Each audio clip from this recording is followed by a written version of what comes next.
birthday, bestie! Bakit daw kaya wala si Paolo Abilino noong araw ng birthday ni Meme Vice? Bakit kaya hindi daw siya yung kasama ng ating Kimi?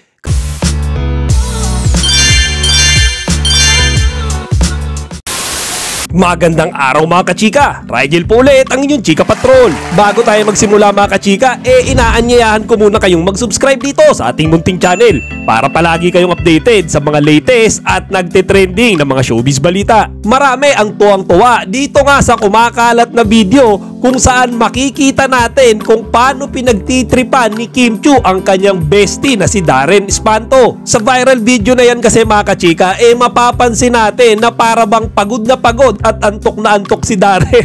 Habang eto namang si Kimi, full of energy pa. Kaya ang ginagawa niya, pinipilit niyang gisingin si Darren. Kumbaga mga chika, parang inaasar-asar niya si Darren para magising.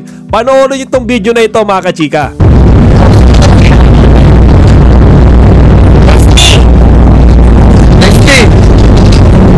Bakit naman ganun? Opening na, tara na!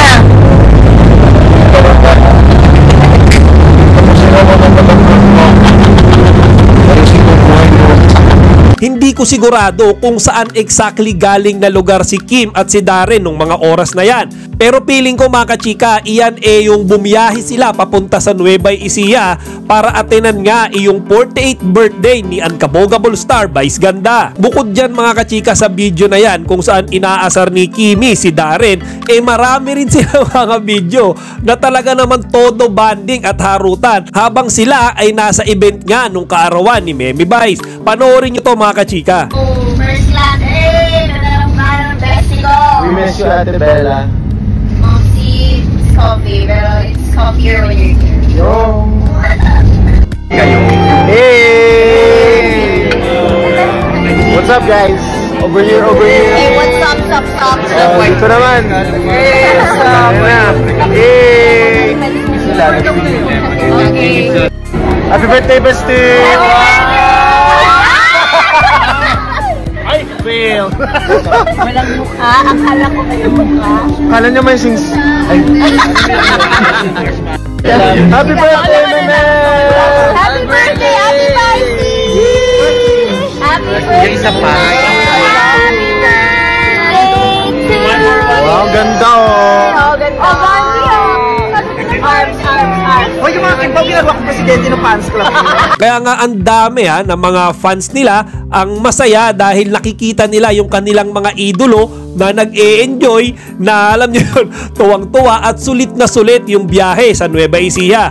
Piling ko mga kachika bukod dun sa birthday ni Vice Ganda, nag-side trip pa itong dalawang mag-besties na ito upang makapasyal doon sa ibang mga alam niyo yun, lugar na pwede nilang mapuntahan para hindi sayang yung bayan nila sa malayo, di ba? Pero mga kachika, alam nyo ba na may mga tanong din bakit daw kaya wala si Paolo Abilino noong araw ng birthday ni Meme Vice?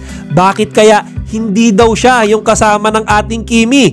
Kayo mga kachika, may idea ba kayo kung bakit? Kung meron, ilagay nyo lang dito sa comment section para mapag-usapan natin. Chika Patrol signing out!